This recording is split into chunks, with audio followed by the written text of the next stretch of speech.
we're back for another episode of the Lakers Fast Break podcast. It's Gerald Glassford, come right back at you here from Lakers Fast Break, Pop Culture Cosmos, Inside Sports Fantasy Football, and Game Source. We truly appreciate everyone out there listening to all of our shows. And if you can, please give us a 5-star review on Apple Podcasts and Spotify Podcasts. Plus, if you can like, share, subscribe, follow, or do anything that you can to support us right here at the Lakers Fast Break, Pop Culture Cosmos, Inside Sports Fantasy Football, Game Source, the great folks at Lakerholics.com, and I've got some few things to say about the guys at Lakerholics.com.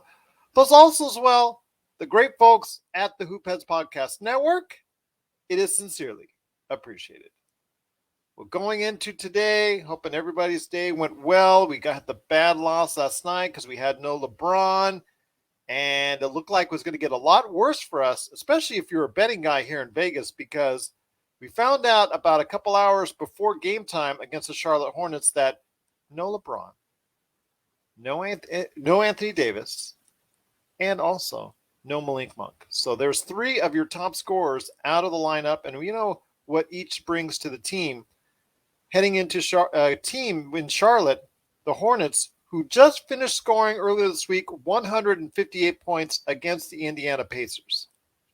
So we're all thinking, all right, this is going to be just, a game that we're just going to have to forget. We're going to lose by 30. I know that the Sacramento Kings just lost by 53. What's the record for Oklahoma City when they lost by 70 a couple months ago?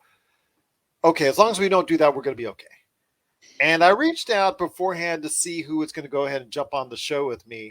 And I had one member after another member after another member all saying, you know what? I saw no LeBron, I saw no AD, and I saw no Malik Monk. I'm okay, Gerald. I'm okay. I don't think I can make it on the show tonight. Funny how that is when the Lakers, again, today, they stayed pretty close in the first half. Fairly close. Then it got to a double-digit lead, and it was looking like, okay, this is where the blowout comes in. All right, we had our time in the sun. We played fairly well in the first half.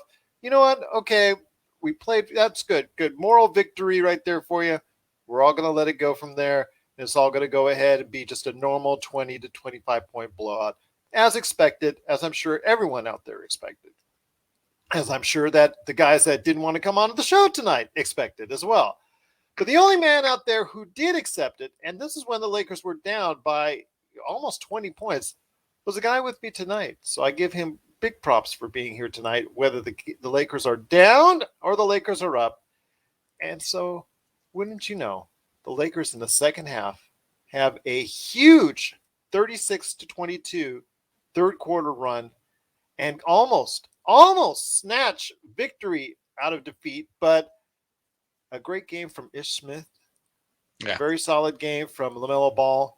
Yeah. And one of the worst calls that did not get overturned on a block charge that I have ever seen, that even had the ESPN announcers, both of them, saying it was a wrong call and a bad call by the refs, even after reviewing it and still giving it to the Charlotte Hornets. That was the difference. Maybe it was Russell Westbrook. Maybe he shouldn't have taken a 3 to go ahead and try to win the game. And we'll go ahead and break it down a little bit more from there. But you know what?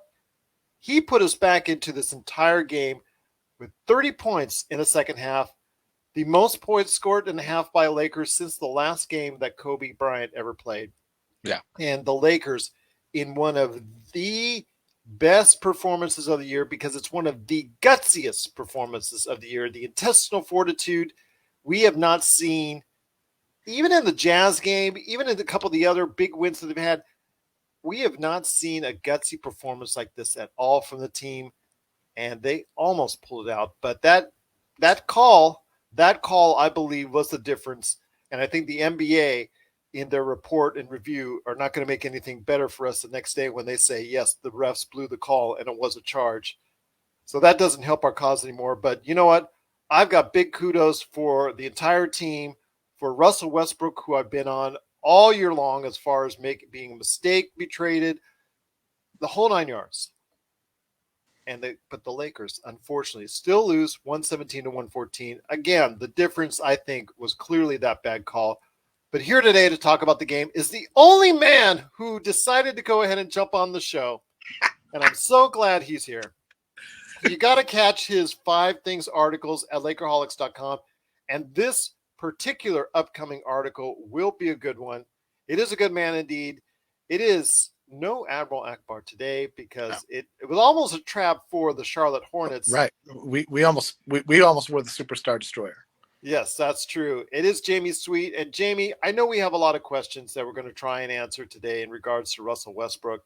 But first off and foremost, this has got to be, without a doubt, the gutsiest performance of the year.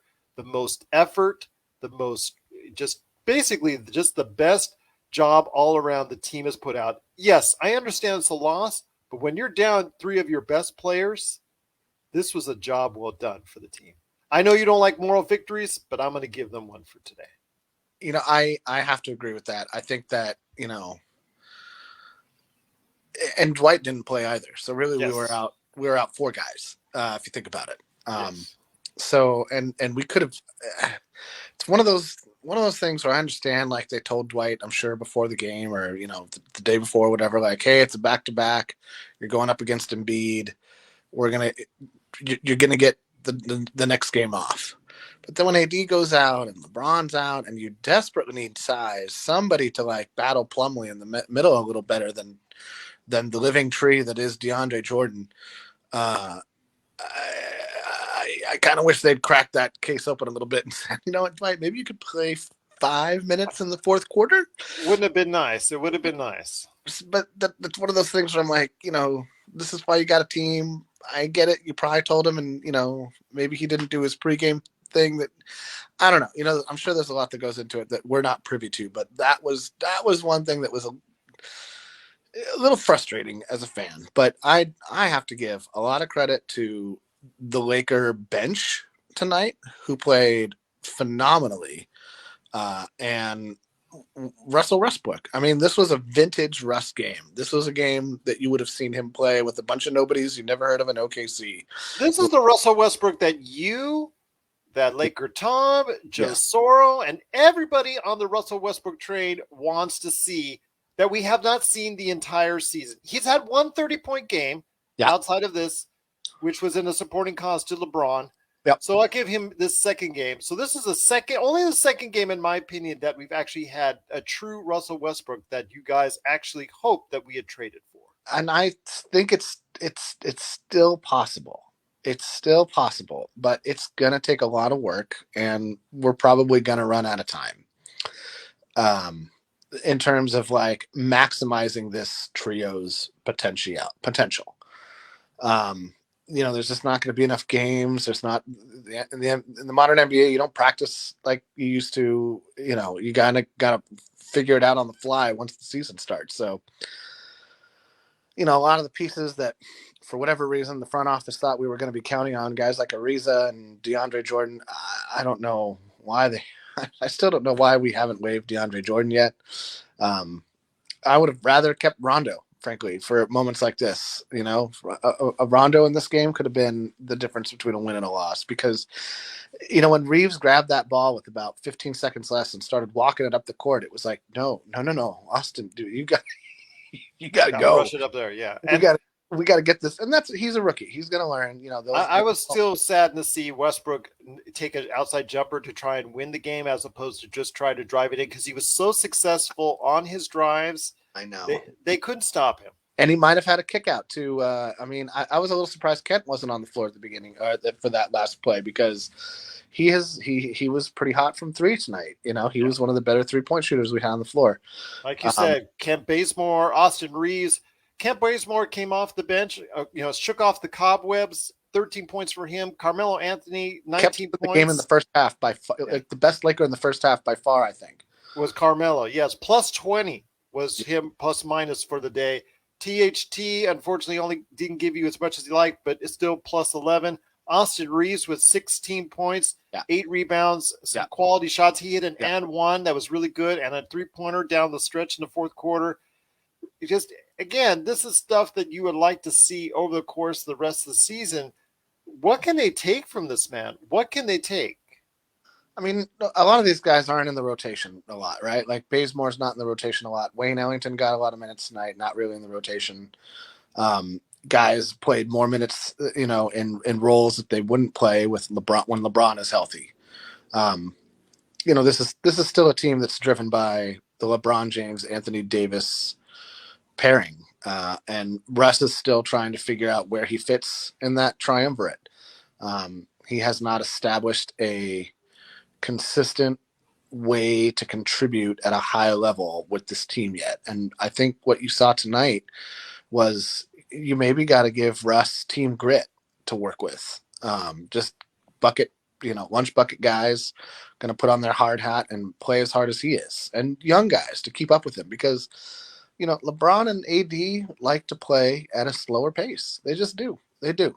LeBron is not the, downhill freight train he was 4 or 5 years ago. Even he likes to be methodical and save those moments for when he knows he can execute that play to its fullest potential. And Anthony Davis has never been a lightning in a bottle player. He's always been a more of an ISO guy, fall away jumpers, a little more airy in his game, not so power or speed. And there's nothing wrong with that. That's his game, and he's good at it. Yeah,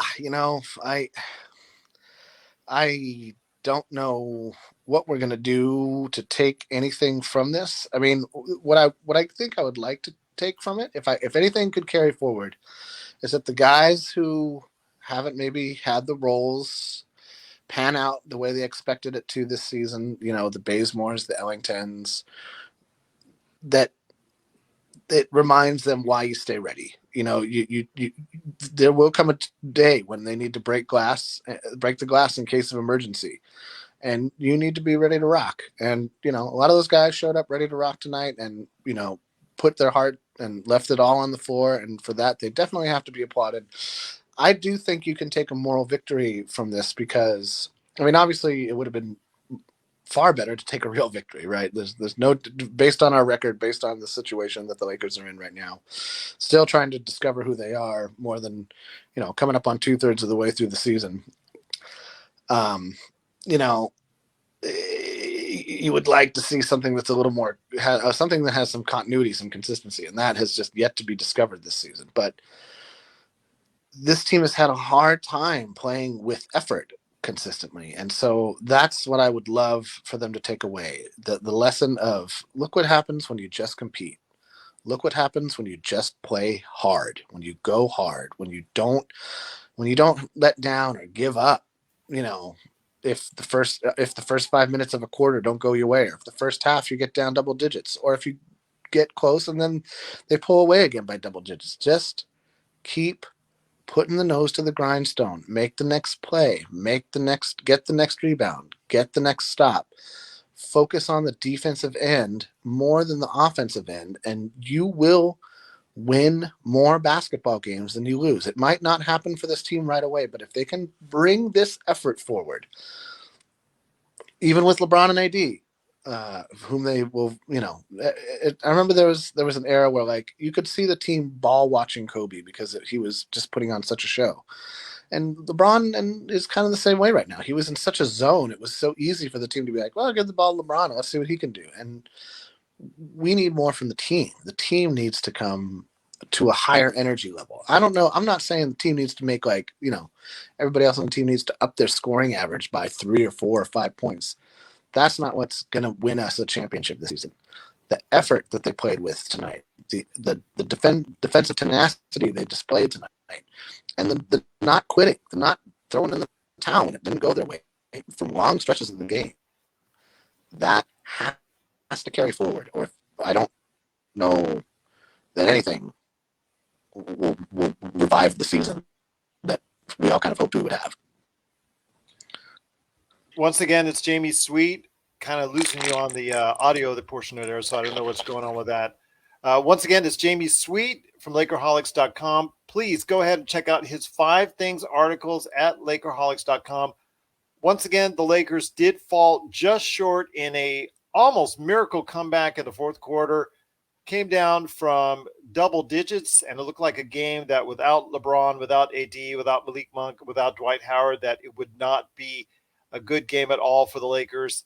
But you know what? This has to be one of the most inspiring performances of the year, even a loss. And the fact that even the refs were working against us, you know what? We'll go ahead and take the effort every time out. So if they can go ahead and bottle this up, and if Frank and the coaching staff out there can go ahead and continue this kind of effort and continue to try to instill this kind of effort into the team going forward, hopefully we can take that as far as possibly being something that the Lakers can go ahead and build upon, whether they're going to next Sunday, this Sunday in Atlanta, or going forward on the rest of this road trip and beyond for the rest of the season. So I'm hoping for some good things. We will be back on Sunday. It's going to be another afternoon game as we continue. And actually, I think we finish up the Grammy trip, the long Grammy trip. That's coming up on Sunday because the Lakers will be at Atlanta. Game time is at 10 a.m. That's right. Game time is at 10 a.m. Pacific. Just want to let you know for everybody watching out there, if you're watching by 1 p.m., it's already going to be off the air Pacific time. So 10 a.m. Pacific time on Sunday will be the game. We'll try to be on the air as early as we can right after the game. So we'll go ahead and be able to talk about what went on. Hopefully, one or all the members of the team that were not there this week or not there tonight, LeBron, AD, Dwight Howard, Malik Monk, hopefully they can return to the lineup against Atlanta. Because, again, I'm not sure how many inspiring performances like this one we're going to get, but the Lakers, due to a really, really bad call by the refs who didn't choose to overturn it, which surprised even the announcers on ESPN, unfortunately fall just short. That was the difference as they lose 117 to 114. We will be back on Sunday, like I said, after the game against Atlanta. So if you want to go ahead and check us out, it is going to be right here, Lakers Fast Break on Facebook. Also want to give a big shout out, as always, to our YouTube followers as well. Thank you so much. Watch, follow, subscribe, whatever you can do to help us out. We truly appreciate it right here at the Lakers Fast Break. Lakers Fast Break on Twitter, and also as well, LakersFastBreak@yahoo.com. If you have any questions, comments, or things you want to go ahead and talk about the team, please go ahead and do so at Lakers Fast Break on Twitter, LakersFastBreak@yahoo.com. And also as well, a great place for a good conversation on the Lakers that's always going on. You can share your thoughts today as well at Lakerholics.com. Well, Jamie, just great to have you here, my friend. You were the only one that showed up in the time of need for the Lakerholics. And also as well, you were also the man that showed up in a time of need for us here at the Lakers Fast Break. So we truly appreciate it. You know what? Who also showed up in a time of need for the team was Russell Westbrook. Not quite enough, but you know what? Again, 30 points in the second half. I know it only counts in horseshoes, but 30 points in the second half. You got to say he did his job. Hopefully we can see this Russell Westbrook going forward. Hopefully he can take this as a confidence booster and play like Jamie, Laker Tom, Joe Soro, and everybody else that wanted this trade for Russell Westbrook, that has saying ad nauseum about Russell Westbrook. This is the guy. This is the guy. Well, hopefully this is the guy that we're going to see going forward. So we'll wait and see, my friend. I mean, let's be honest. Wouldn't you rather it work out with Russ than trade for John Wall? Well, especially not if I have to give up anything. And John Wall is going to need 2, 3, 4 weeks before he gets into full NBA shape. Minimum. Yeah. So minimum. I mean, he may be able to shoot a little bit better than Russ. He may cut down the turnovers a little bit better than Russ, but still, he's not going to be enough of a game changer to go ahead and be the difference. I think the Lakers need something a little bit more. I just have a hard time trading anybody who is playing for somebody who has yet to play at all. So, and I understand that that's same with Ben Simmons. No, non-starter for me. I have a lot of issues with the Ben Simmons saga. First of which is that I don't like how he is using his mental health in the way that he is. I find that to be a little bit of a cop out, because either one of two things are true. Either you are suffering from a mental health issue and moving to a huge market like the Lakers and being thrust into the middle of a season that you're being expected to save it isn't going to probably do a lot of positive for your, that's not a healing environment in my opinion, or you're faking it. And, I don't see another viable option on that makes sense to me. So that's kind of my issue with Ben Simmons right now. I'm like, you know what? Own it, dude. Own that you hate Philadelphia. Just come out and say it. Like, I feel like the organization has, kicked me to the curb. I don't like playing with Joel Embiid. He makes fun of me in practice or whatever it is. Just come out and own it, dude. Like, don't hide behind. And the real reason it's the mental health thing is because there's a clause in the CBA that allows a player to recoup salary with something like that. So, all of that rubs me the wrong way. And so I want nothing to do with Ben Simmons on the Lakers. Well, fair enough. We don't have enough to trade for him. If Sacramento doesn't, then we certainly don't as far as the assets that we have. So. Well, and we don't even have enough to trade for Buddy Hield anymore. So, yeah. Well, there you go. And THT isn't making any. Even tonight, THT didn't make anybody go like, oh, yeah. Maybe him and Kendrick Nunn, who hasn't played, and a pick that's almost in the next decade, is worth something. Yeah. Like, no. I don't know if it's worth that much, but again, we have nothing. Yeah, we have nothing. We can trade the ball boy. We, every time I see somebody put a trade where it's like some of the fillers, Kent Bazemore or DeAndre Jordan, I have to laugh at it. Like, there's no GM. Nobody's that desperate. No, nobody is that desperate except for our team. And they don't say much money when they do take someone like that. So no, it's the money's prorated and this that.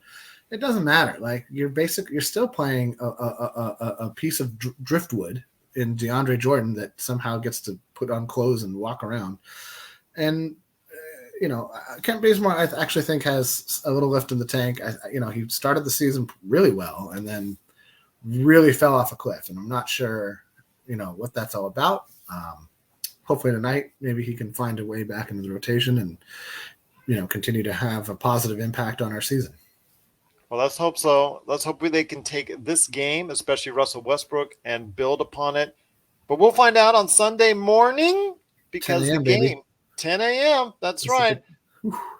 Yes, so it's an early start for all of us Laker fans out there. I guess I'm assuming because of the football games involved, but that's basically scheduling around that. But it is the Lakers Fast Break. If you have any questions for us, at Lakers Fast Break on Twitter or LakersFastBreak@yahoo.com, or go ahead and if you want to give Jamie a shout out, the best place to do it is at Lakerholics.com, where you can check out his articles, leave comments there. Laker Tom's got his great articles there. He's got some of his crazy trade proposals there. We've got a lot of great stuff that's always going on there at Lakerholics.com. But once again, the Lakers fall just short outside of a miraculous performance by Russell Westbrook and the Lakers bench. They fall just short in a miraculous comeback that almost got there, but when the refs and the Hornets are both playing against you, it's really hard to go ahead and overcome that. But 117 and 114, falling just short, my friend. Any last thoughts on the way out? Missed it by that much. Yep. Like I said, only counts in horseshoes, my friend. Only counts in horseshoes. But it's a classic Maxwell Smart line. Yes, but the Lakers right now, 24 and 26. They are still 9th place in the Western Conference. They are now just 2.5 games in front of Portland because they won tonight. So we got to keep an eye on them now. But we'll see what happens if LeBron can be healthier and maybe come back and play on Sunday, and AD, maybe Dwight Howard, Malik Monk. We'll see if they return to the lineup. That's very iffy right now. So we'll wait and see. But if you have any questions for us, once again, the best place to go, Lakerholics.com. The Lakers fall just short of a miraculous comeback, 117-114. But we'll be back on Sunday afternoon right here at Facebook at Lakers Fast Break. But again, we'll be back on Sunday to go ahead and recap the game against the Atlanta Hawks right here at the Lakers Fast Break podcast.